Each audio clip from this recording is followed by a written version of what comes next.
The night was quiet. The stars barely visible in the black sky, and the city of Wichita, Kansas, appeared peaceful. But underneath the calmness, something sinister lurked, something that had the ability to shatter that peace in an instant. The year was 1974.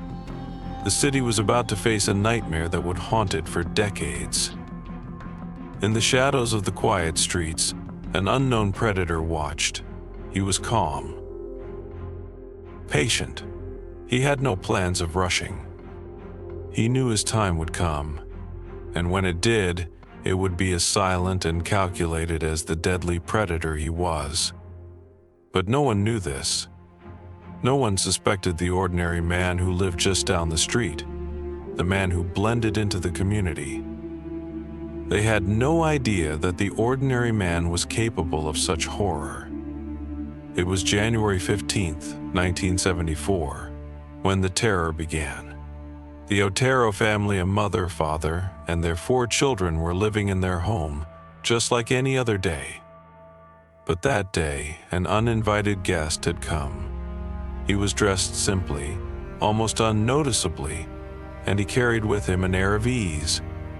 He didn't look like a killer. He didn't need to. He entered their house, and within moments their world turned upside down. The family was bound, helpless, trapped in their own home.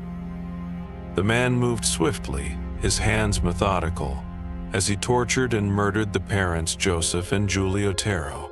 Their children were helpless, forced to watch, or worse, kept in complete silence. But he didn't stop there. He didn't just kill. The BTK killer was not simply after a life. He sought a twisted, perverse thrill. He needed to control, to dominate, to make them feel terror before they died. His hands didn't just bind them, they left marks, psychological, as well as physical. After the massacre, Wichita's residents thought they could breathe easy. But the killer wasn't finished. Soon, the police received a letter. A simple, chilling note, written in the coldest of tones. It wasn't just a confession. It was an invitation to a game, a twisted game where the prize was their own survival. The letter was meticulously detailed. It described the scene in vivid, unsettling detail, including things only the killer could know. The tone was strange, detached almost, indifferent. The BTK killer wasn't done playing with his victims. He wasn't done playing with the city. The letter would be the first of many, each one more disturbing than the last.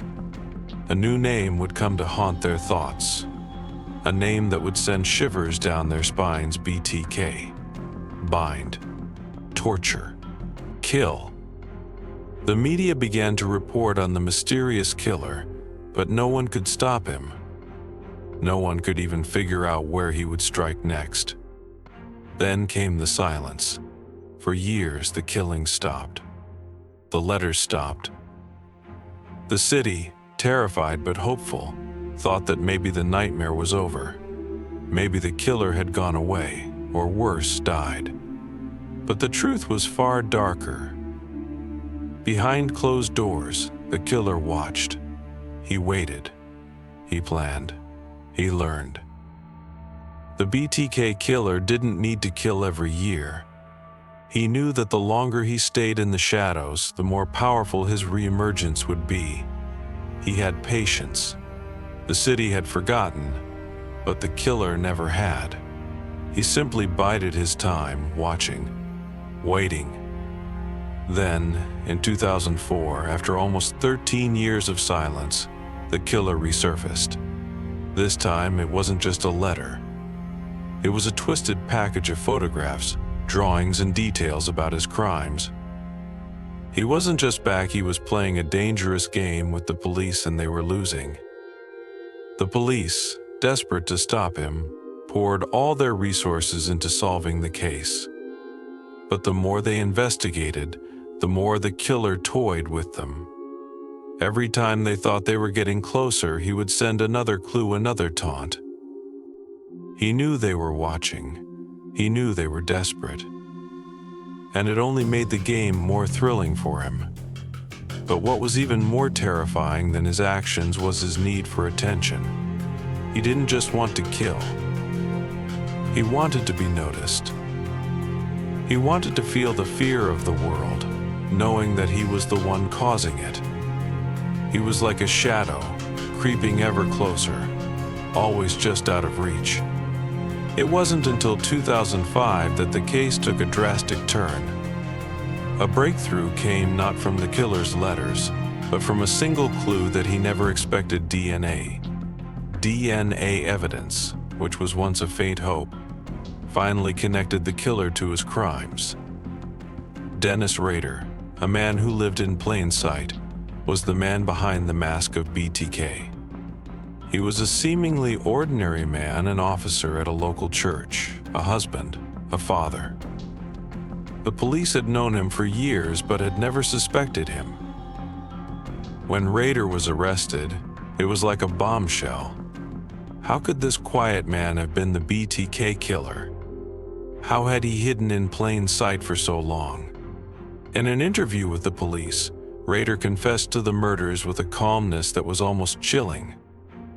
He spoke without emotion, detailing the killings as though he were reciting a shopping list. But the most disturbing part was his calm demeanor. There was no remorse, no guilt, just a man who had fed his twisted desire for power, control, and fame. Rader's conviction brought closure to the victims' families and to the city of Wichita. But the terror he caused would never truly fade. The realization that the man living next door could be a killer was a truth that changed everything. The BTK killer was sentenced to life in prison without the possibility of parole, but his legacy of horror and manipulation remained. Even though Dennis Rader is behind bars, the mystery of the BTK killer still haunts the city. What drove him to kill? Was it simply a desire for control, or something darker, a deep, psychological need to cause pain and suffering?